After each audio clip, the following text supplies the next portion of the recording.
আসসালামু আলাইকুম। হ্যালো ব্যাংকের ভাই বোনেরা, আশা করছি আল্লাহর রহমতে সকলে ভালো আছেন। আমিও আপনাদের সকলের দোয়ায় ভালো আছি।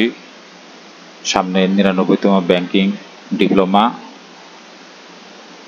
আশা করছি সকলের প্রস্তুতি ভালো হবে এবং পরীক্ষায় ভালোভাবে পাশ করবেন এই কামনায় সবসময়। আজকে আমি 98তম banking diploma risk management in financial institutions এর কোশ্চেন নং 9 একটি অঙ্ক সলিউশন করে দেখাবো। অঙ্কটিতে 20 মার্কস। অঙ্কটি করতে পারলে পাশ করা আপনাদের জন্য খুবই সহজ হবে। তো অঙ্কটি সকলকে দেখার জন্য অনুরোধ জানালাম। যারা আমার চ্যানেলে নতুন তাদেরকে সাবস্ক্রাইব করার জন্য অনুরোধ জানাচ্ছি। আশা করছি আমার চ্যানেল থেকে উপকৃত হবেন। তো বন্ধুরা, চলুন শুরু করা যাক। এখানে রিস্ক ওয়েটেড অ্যাসেট এবং ক্যাপিটাল অ্যাডিকুয়েসি রেশিওর একটি অঙ্কটিতে কিছু তথ্য দেওয়া আছে। এই তথ্য ব্যবহার করে আমাদেরকে ক্যাপিটাল যেটা আমাদেরকে রেশিও অ্যানালাইসিস করে দেখাতে হবে। এখানে based on the given information value of x bank, x ব্যাংকের কিছু তথ্য নিম্নে দেওয়া আছে। সেটা হচ্ছে টোটাল রিস্ক ওয়েটেড অ্যাসেট দেওয়া আছে 45,500, paid up capital 1,890, retained earning 550 টাকা, নন রিপেয়েবল শেয়ার প্রিমিয়াম অ্যাকাউন্ট 150 টাকা, স্ট্যাটিউটরি রিজার্ভ 1,300 টাকা, জেনারেল প্রভিশন 1,100 টাকা, জেনারেল রিজার্ভ 300 টাকা, আর হচ্ছে পারপাসুয়াল বন্ড 500 টাকা। এই হচ্ছে আমাদের তথ্য দেওয়া আছে। এখন রিকোয়ারমেন্টে চাওয়া হয়েছে answer following questions. Requirement A, calculate minimum capital requirement MCR with capital conservation buffer. Requirement B, calculate total capital to risk weighted asset ratio, I mean CRAR ratio. Requirement C, calculate CET1, I mean common equity tier 1 and tier 2 capital ratio. Requirement 4, interpret the result above against minimum regulatory requirements of Bangladesh Bank. Bangladesh ব্যাংকের যারা আমাদের regulatory body of financial sectors, I mean banking sector of Bangladesh, তাদের guideline অনুসরণ করে এখানে interpret the result, অর্থাৎ result findings করতে হবে।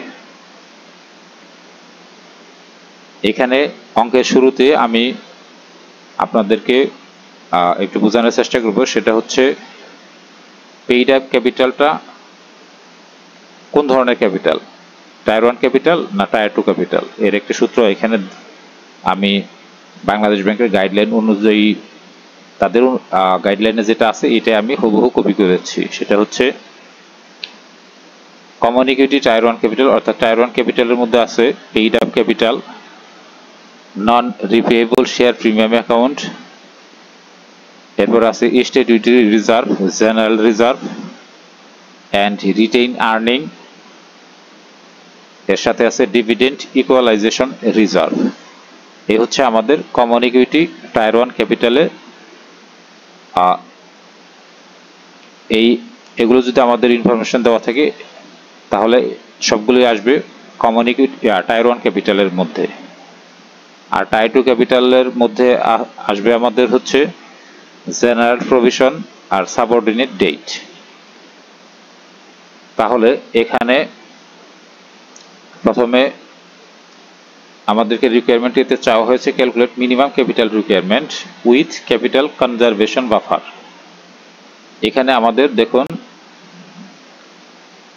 এখানে দেখিয়েছি পেইড আপ ক্যাপিটালটা হচ্ছে আমাদের এই যে এখানে সূত্র অনুযায়ী, এখানে এই যে টায়ার 1 ক্যাপিটালের সূত্র অনুযায়ী এখানে পেইড আপ ক্যাপিটাল আমাদের হচ্ছে common equity tier 1 capital, retained earning common equity tier 1 capital, non repayable share premium account হচ্ছে common equity tier 1 capital, statutory reserve, common equity, tier 1 capital, general provision হচ্ছে আমাদের tyre 2 capital.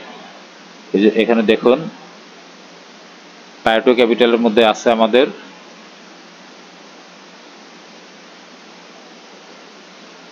Tyre 2 ক্যাপিটালের মধ্যে আছে আমাদের হচ্ছে general provision সাথে subordinate date.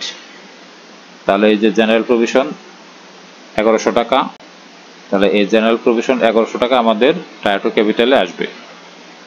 এটা capital classification করে দেখিয়েছি অঙ্কের সহজে বোঝার জন্য। এখন তাহলে রিকোয়ারমেন্ট এ সলিউশন হচ্ছে মিনিমাম ক্যাপিটাল রিকোয়ারমেন্ট, এটা সূত্র হচ্ছে 10% of the risk weighted asset. তাহলে টোটাল রিস্ক ওয়েটেড অ্যাসেট হচ্ছে আমাদের 45,500 এর 10%। তাহলে 45,500 10%-এ আমাদের আসতেছে 4,550 টাকা। এটা হচ্ছে minimum capital requirement, I mean MCR. এখানে যদি একটু দেখিয়ে দিই, 10% গুণন 45,500, 4,550 টাকা, যেখানে 4,550 টাকায় আছে। তাহলে এটা আমাদের রিকোয়ারমেন্টের মিনিমাম ক্যাপিটাল রিকোয়ারমেন্ট বের হয়ে গেল। এর সাথে বলা হয়েছে minimum capital, calculate the minimum capital requirement with capital conservation buffer. Capital conservation buffer সহ আমাদের মিনিমাম ক্যাপিটাল রিকোয়ারমেন্ট কত, এটা হচ্ছে বের করতে হবে। আমরা জানি বাংলাদেশ ব্যাংকের রুলস অনুযায়ী minimum capital requirement with capital conservation buffer, এটা হচ্ছে 12.5% of the risk weighted asset. তার মানে টোটাল রিস্ক ওয়েটেড অ্যাসেট হচ্ছে 45,500 এর 12.5%। এখানে দেখুন দেখানো হয়েছে 12.5% of the total risk weighted asset, অর্থাৎ 12.5% অফ টাকা 45,500। এখানে যে সূত্র দেখিয়েছি আবার দেখিয়ে দিই, 12.5% গুণন 45,500, দেখুন আসলো আমাদের 5,687 টাকা 50 পয়সা। তাহলে এই যেখানে 5,687 টাকা 50 পয়সা, এটি হচ্ছে আমাদের এমসিআর, অর্থাৎ minimum capital requirement with capital conservation buffer. এটা হচ্ছে 5,687 টাকা 50 পয়সা। এই হচ্ছে আমাদের রিকোয়ারমেন্ট এর সমাধান। রিকোয়ারমেন্ট বিতে চাওয়া হয়েছে calculate total capital to risk weighted asset ratio, CRAR সংক্ষেপে, capital to risk weighted asset. এটা আমাদের কত, এই ইনফরমেশন ব্যবহার করে এটা আমাদের বের করতে হবে। এখন এখানে capital to risk weighted asset, এটা যখন আমরা বের করব তখন আমাদের সমগ্র ক্যাপিটালই আসবে। এখানে টায়ার 1 ক্যাপিটাল এবং টায়ার 2 ক্যাপিটাল এই সবগুলোর যোগফলকে আমাদের টোটাল রিস্ক ওয়েটেড অ্যাসেট দ্বারা ভাগ দিতে হবে। তাহলে আমাদের CRAR বের হয়ে আসবে। এটা যেখানে সূত্র আছে capital to risk weighted asset ratio, এটার ফর্মুলা হচ্ছে total eligible capital divided by total risk weighted asset. এখানে টোটাল এলিজিবল ক্যাপিটাল বলতে সবগুলো, paid up capital, retained earning, non repayable share premium account, statutory reserve, general provision, general reserve and perpetual bond, এই সবগুলোই হচ্ছে আমাদের CRAR ক্যালকুলেশনে লাগবে। এই সবগুলোর যোগফলকে আমাদের টোটাল রিস্ক ওয়েটেড অ্যাসেট দ্বারা ভাগ দিলে যেটা আসবে এটাই হচ্ছে আমাদের CRAR রেশিও। তাহলে এখানে দেখুন এই যে সবগুলো যোগ করে আমাদের আসছে হচ্ছে CRAR রেশিওতে আমাদের আসছে 1890 যোগ 550 যোগ 150 যোগ 1300 যোগ 1100 যোগ 300 যোগ 500 সবগুলোই। এটার এখানে ফর্মুলায় আমাদের আসছে হচ্ছে সমান সমান, যেখানে এখানে দেখুন যোগ করে দেখিয়ে দিই, 1890 550 এরপরে 150 1300 1100 300, এরপর হচ্ছে 500। এটার এখানে যোগফল যদি এটা যোগফল আগে করেছি কিন্তু আপনাদের দেখিয়ে দিচ্ছি। এখানে আমরা এই যোগফলটা বসিয়ে দেব। যোগ করলে আমাদের আসে 5790 টাকা। এই হচ্ছে 5790 টাকা। এখানে 5790 ডিভাইডেড বাই 45500, তাহলে এই যে এখানে এটা আসে এই যে 5790 টাকা। এটাকে 45500 দিয়ে ভাগ দিলে আমাদের মানটা দাঁড়ায় 0.12725747। এটা হচ্ছে এই 5790 কে 45500 দিয়ে ভাগ দিয়ে এই মানটা বের হবে। এটাকে যদি আমরা 100 দিয়ে গুণ দিই তাহলে পার্সেন্টেজে রূপান্তর হবে। সেই রেজাল্টটা হচ্ছে 12.725%। এই যেখানে আমি এটা ভাগ দিয়ে দেখিয়ে দিয়েছি, এটা দরকার নেই, এটা ভাগ দিলে এটাই আসবে। এটাকে এই যে 12.73% ধরে নিয়েছে। তাহলে আমাদের CRAR ফর্মুলা বের হলো 12.73%। এটাই হচ্ছে আমাদের অ্যান্সার। তাহলে আমাদের CRAR অর্থাৎ capital to risk weighted asset ratio বের হলো 12.73%। এখন আমাদের রিকোয়ারমেন্ট হচ্ছে সিতে চাওয়া হয়েছে calculate CET1, I mean common equity tier 1 ratio. এরপর হচ্ছে টায়ার 1 রেশিও আর হচ্ছে টায়ার 2 রেশিও বের করতে হবে। তাহলে কমন ইকুইটি টায়ার 1 রেশিও আমরা আগে বের করতে হবে। এটা আমরা বের করব common equity tier 1 ratio. Common equity tier 1 এ আমাদের কি আছে দেখুন। কমন ইকুইটি টায়ার 1 এ আছে paid up capital, retained earning, non repayable share premium, account statutory reserve আর হচ্ছে জেনারেল রিজার্ভ। এই সবগুলোর যোগফল হচ্ছে কমন ইকুইটি টায়ার 1 ক্যাপিটাল। এটাকে আমাদের টোটাল রিস্ক ওয়েটেড অ্যাসেট দ্বারা ভাগ দিতে হবে। তাহলে কমন ইকুইটি টায়ার 1 রেশিওটা আমাদের বের হয়ে যাবে। এখানে পেইড আপ ক্যাপিটাল দেওয়া আছে 1890, এই যে উপরে দেওয়া আছে পেইড আপ ক্যাপিটাল 1890। এই যে দেখুন কমন ইকুইটি টায়ার 1 ক্যাপিটালের যে কয়টা আছে সবগুলো যোগ দিতে হবে। এখানে পেইড আপ ক্যাপিটাল 1890 যোগ রিটেইনড আর্নিং 550 যোগ নন রিপেয়েবল শেয়ার প্রিমিয়াম যোগ 150। এরপর হচ্ছে স্ট্যাটিউটরি রিজার্ভ 1300 টাকা।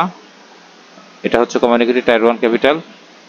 আর একটা হচ্ছে কমন ইকুইটি টায়ার 1 ক্যাপিটালে আসবে জেনারেল রিজার্ভ, এই যে CET1। এখান থেকে আপনি নিতে পারবেন। এই সবগুলোর যোগফল হচ্ছে কমন ইকুইটি টায়ার 1 ক্যাপিটাল। এই যে কমন ইকুইটি টায়ার 1 ক্যাপিটালে এটাকে যদি আমরা এই যোগফলটাকে যদি আমরা টোটাল রিস্ক ওয়েটেড অ্যাসেট দ্বারা ভাগ দিই তাহলে আমাদের কমন ইকুইটি টায়ার 1 রেশিওটা বের হয়ে যাবে। দেখুন 1890 যোগ 550 যোগ 150 যোগ 1300 যোগ 300, এটার মান আসতেছে আমাদের 4190। এটাকে রিস্ক ওয়েটেড অ্যাসেট দ্বারা ভাগ দিয়েছি 45500। তাহলে আমাদের মানটা আসছে 0.0921 অর্থাৎ 9.21%। এখানে এই যে যোগ করে দেখে দিল একই রেজাল্ট আসবে 1890 550 150 1300 300। এটাকে আপনি এখানে এক্সেল শিটে টান দিয়ে যোগ দিয়ে দিলে দেখুন 4190 টাকা। এটা আমি এখানে বসিয়েছি, এই যে 4190 টাকা। এটার যোগফল হচ্ছে 4190। এটাকে আমি 45500 দ্বারা ভাগ দিয়েছি। তাহলে আমাদের মানটা বের হয়ে গেছে 9.1%। এটা হচ্ছে কমন ইকুইটি টায়ার 1 অর্থাৎ CET1 এর রেশিও। এটা হচ্ছে আমাদের একটা পার্ট অ্যান্সার পেলাম। এরপর আসুন টায়ার 1 ক্যাপিটাল রেশিও। তাহলে টায়ার 1 ক্যাপিটাল রেশিওতে আমাদের CET1 সাথে অ্যাডিশনাল টায়ার 1 ক্যাপিটাল এই দুইটা যোগ দিতে হবে। এটাকে আমাদের টোটাল রিস্ক ওয়েটেড অ্যাসেট দ্বারা ভাগ দিতে হবে। এখানে আমাদের কমন ইকুইটি টায়ার 1 ক্যাপিটাল পেয়েছিলাম 4190 টাকা।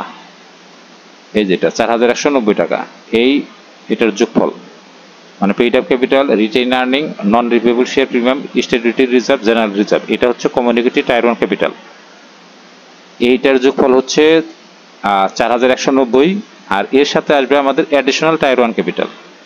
অ্যাডিশনাল টায়ার 1 ক্যাপিটালে আমাদের আসবে পারপাসুয়াল বন্ড, এই যেখানে পারপাসুয়াল বন্ডটা হচ্ছে 500 টাকা অ্যাডিশনাল টায়ার 1 ক্যাপিটাল। তাহলে কমন ইকুইটি টায়ার 1 ক্যাপিটালের সাথে অ্যাডিশনাল টায়ার 1 ক্যাপিটাল যোগ দিয়েছি। কমন ইকুইটি টায়ার 1 ক্যাপিটালটা আমরা এখানে পেয়েছিলাম 4190, এই 4190 আর সাথে হচ্ছে অ্যাডিশনাল টায়ার 1 ক্যাপিটাল হচ্ছে 500 টাকা। তাহলে আমাদের টায়ার 1 ক্যাপিটালটা হচ্ছে আমাদের 4690 টাকা। 4190 যোগ 500 হচ্ছে 4690, এটাকে আমি 45500 দ্বারা অর্থাৎ টোটাল রিস্ক ওয়েটেড অ্যাসেট দ্বারা ভাগ দিয়েছি। তাহলে আমরা মানটা পেয়েছি 0.1031। এটাকে আমরা 100 দিয়ে গুণ দিলে 10.31%, এটা হচ্ছে আমরা পেলাম। এটা হচ্ছে টায়ার 1 ক্যাপিটালের মান, অর্থাৎ 0.1031 আর হচ্ছে 10.31%। এই হচ্ছে আমাদের টায়ার 1 ক্যাপিটাল রেশিও। তাহলে এটাই হচ্ছে আমাদের অ্যান্সার, 10.31%। এরপরে চাওয়া হয়েছে tyre 2 capital. Tyre 2 capital ratio আমাদের বের করতে হবে। তাহলে টায়ার 2 ক্যাপিটালের মধ্যে এর আগে বলেছি জেনারেল প্রভিশন আর হচ্ছে সাবঅর্ডিনেট ডেট, এই দুইটার যোগফল, এটা হচ্ছে টায়ার 2 ক্যাপিটাল। এটাকে আমাদের টোটাল রিস্ক ওয়েটেড অ্যাসেট দ্বারা ভাগ দিতে হবে। এখানে জেনারেল প্রভিশন দেওয়া আছে 1100 টাকা। এই যে দেখুন, জেনারেল প্রভিশন টায়ার 2 ক্যাপিটাল, এটা হচ্ছে আমাদের মান হচ্ছে 1100 টাকা। এটার সাথে আছে সাবঅর্ডিনেট ডেট, সাবঅর্ডিনেট ডেটটা আমাদের দেওয়া নেই, অর্থাৎ 0। এই জন্য এই 1100 টাকাকে আমরা টোটাল রিস্ক ওয়েটেড অ্যাসেট দ্বারা ভাগ দিয়েছি। এই যেখানে দেখুন টায়ার 2 ক্যাপিটাল 1100 ডিভাইডেড বাই 45500, মানটা বের হয়েছে 0.0242। এটাকে 100 দ্বারা গুণ দিলে পার্সেন্টেজে রূপান্তর হয় 2.42%। এটা হচ্ছে টায়ার 2 ক্যাপিটাল। তাহলে আমাদের রিকোয়ারমেন্ট সিতে 3টা রেশিও চেয়েছে। কমন ইকুইটি টায়ার 1 রেশিও, এটা আমাদের বের হয়েছে 9.21%। টায়ার 1 ক্যাপিটাল রেশিও, এটা বের হলো 10.31%। আর টায়ার 2 ক্যাপিটাল পার্সেন্ট বের হয়েছে 2.42%। তাহলে রিকোয়ারমেন্ট সি আমাদের শেষ। এখন চা হয়েছে requirement D, interpret the result above against minimum regulatory requirement of Bangladesh bank. এখন দেখুন, এটা হচ্ছে বাংলাদেশ ব্যাংকের রেগুলেটরি যারা বডি, তারা যে গাইডলাইন দিয়েছে ব্যাসেল 3, এই ব্যাসেল 3 অনুযায়ী আমাদের এখানে ফাইন্ডিংসটা বের করতে হবে এবং সেটা অ্যাকসেপ্টেবল অর নট, এটা আমাদের ফাইন্ডিংস। এখন তাহলে আমরা এবিসি এই 3টা রেশিও ক্যালকুলেশন করে আমরা যেটা পেয়েছি, দেখুন এখানে according to BB, I mean Bangladesh bank, total capital requirement সেটা হচ্ছে 10%। তাহলে এটা হচ্ছে মিনিমাম টোটাল ক্যাপিটাল রিকোয়ারমেন্ট, এটা হচ্ছে 10%। আর এর সাথে আছে ক্যাপিটাল কনজারভেশন বাফার,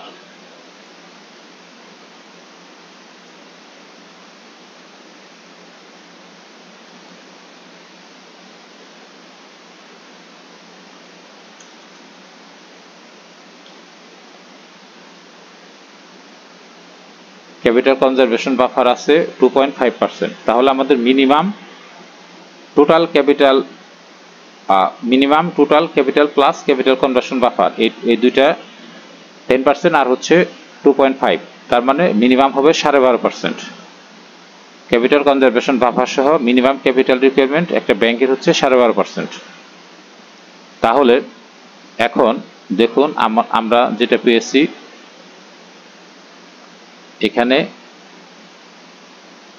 আমাদের মিনিমাম ক্যাপিটাল রিকোয়ারমেন্ট হচ্ছে 12.5%, ক্যাপিটাল কনজারভেশন বাফার সহ। এখন আমরা সেটা পেয়েছি যে capital to risk weighted asset 12.725%, অর্থাৎ এটার উপরে, অর্থাৎ এটার গুড কন্ডিশন, ক্যাপিটাল রিকোয়ারমেন্ট আমাদের ফুলফিল হয়েছে। এখন দেখুন বাংলাদেশ ব্যাংকের বাংলাদেশ ব্যাংক কর্তৃক যেটা লিমিট দেওয়া হয়েছে ফাইন্যান্সিয়াল ইনস্টিটিউশনসকে, তারা কত সর্বোচ্চ এবং কত সবচেয়ে কম ক্যাপিটাল সংরক্ষণ করতে পারবে সেটা এখানে দেখুন। এটা হুবহু বাংলাদেশ ব্যাংকের রিকোয়ারমেন্ট, এটা এখানে আমি দেখিয়ে দিয়েছি। এই অনুযায়ী হচ্ছে common equity tier 1 at least 4.5% of the total risk weighted asset. এরপরে দেখানো হয়েছে tier 1 capital will be at least 6% of the total risk weighted asset, minimum CRAR of 10% of the total risk weighted asset. তাহলে দেখুন এখানে CRAR হচ্ছে minimum হবে 10%, তাহলে আমরা পেয়েছি 12.725%, তার মানে আমাদের কন্ডিশন ভালো। এরপর হচ্ছে দেখুন additional tier 1 capital can be admitted maximum up to 1.5% of the total risk weighted asset. এটা এখানে রিকোয়ারমেন্ট, বাংলাদেশ ব্যাংকের রিকোয়ারমেন্ট আছে। আর tier 2 capital can be admitted maximum up to 4%। Tier 2 ক্যাপিটালটা একটা ব্যাংক সর্বোচ্চ রাখতে পারবে 4%। তার মধ্যে এখানে আমাদের টায়ার 2 ক্যাপিটাল আমরা কত পেয়েছি? এখানে টায়ার 2 ক্যাপিটাল পেয়েছি 2.42%, অর্থাৎ আমরা নিয়মের মধ্যেই আছি। তাহলে যেহেতু সকল রিকোয়ারমেন্টে আমাদের মোটামুটি ভালো অবস্থানে আছে, দ্য ফাইন্যান্সিয়াল সার্কামস্ট্যান্সেস আর the capital requirement fulfilled by the commercial bank according to maintain the rules and regulations of central bank, I mean Bangladesh Bank, and that's why we can assume that the bank in our example has more than adequate capital under all three capital. এটাই হচ্ছে আমাদের requirement ডির answer, যে আমাদের যে ratio analysis করে আমরা যেটা পেলাম, তার মানে বাংলাদেশ ব্যাংকের গাইডলাইন এই ব্যাংকটা, এই এক্স ব্যাংক, এটা সুন্দর মতো ফলো করেছে। তাহলে এই হচ্ছে আমাদের আজকের ম্যাথমেটিক্যাল প্রবলেমসের সলিউশন। আশা করছি অঙ্কটি বুঝতে পেরেছেন। যদি বোঝায় কোনো সমস্যা হয় কমেন্ট বক্সে লিখবেন, আমি অ্যান্সার করার চেষ্টা করব। তার চেয়ে বড় বিষয় হচ্ছে আপনি অঙ্কটি আপনি বারবার দেখুন, দেখলে আপনার সকল কনফিউশন দূর হবে। প্রথম শর্ত হচ্ছে আপনাকে এখানে ক্যাপিটাল টায়ার 1 ক্যাপিটাল এর মধ্যে কি কি ক্যাপিটাল আসবে আর টায়ার 2 ক্যাপিটালের মধ্যে কি কি ক্যাপিটাল যাবে, এই দুইটা হচ্ছে আপনার ক্লাসিফিকেশন। ক্যাপিটাল ক্লাসিফিকেশনটা সুন্দর মতো বুঝতে হবে। আর সেই সাথে বাংলাদেশ ব্যাংকের রিকোয়ারমেন্ট, যেটা আমাদের ব্যাসেল 3-তে বলা হয়েছে, এই রিকোয়ারমেন্টগুলো আপনাকে আগে সুন্দর মতো বুঝতে হবে। এই রিকোয়ারমেন্টগুলো যদি আপনি বুঝেন সুন্দর মতো, তাহলে আপনার এখানে ক্যালকুলেশনে কোনো প্রবলেম হবে না, সুন্দর মতোই বুঝতে পারবেন। অঙ্কটি খুবই সহজ, কঠিন কিছু না। 1-2 বার যদি আপনি ভালো মতো এই ফর্মুলাটি পড়েন, তাহলে আপনার অঙ্কটি বুঝতে খুবই সহজ হবে। ব্যাসেল 3 আমরা যারা ব্যাংকে জব করি, সেটা যে লেভেলে হোক, ব্যাসেল 1, ব্যাসেল 2, ব্যাসেল 3, সর্বশেষ আপডেট ভার্সন হচ্ছে ব্যাসেল 3। এই ব্যাসেল 3 আমরা সকলেই পড়েছি। এখানে যে গাইডলাইন দেওয়া আছে, এই গাইডলাইনটি ফলো করে এখানে অঙ্কটি সমাধান করা হয়েছে। জাস্ট আপনি গাইডলাইনটি ফলো করতে হবে। অঙ্কের ডেটা যাই থাক, এখানে আপনি যদি টায়ার 1 ক্যাপিটাল আর টায়ার 2 ক্যাপিটালের সংজ্ঞাতে কি কি আসবে, কি কি আছে, এই দুইটা জিনিস আপনি সুন্দর মতো বুঝেন, তাহলে আমাদের অঙ্কটি করা খুবই সহজ হবে। তো ব্যাংকের বন্ধুরা, আশা করছি অঙ্কটি বুঝতে পেরেছেন। তো আমার চ্যানেলের সাথেই থাকুন। Stay with my channel, stay with me. I am trying to submit all kinds of mathematical solution in time. Stay with me, stay with my channel. Those who are not subscribed to my channel, you are requested to subscribe my channel. I hope you will do better in your next exam and will get pass. Your preparation, your pass depends on your preparation. If you take a good preparation to pass the exam and you are confident that you will have to pass in the exam, so that's enough for you. Thanks a lot. Hope to see you again. See you next tutorial. Thanks. Assalamu alaikum.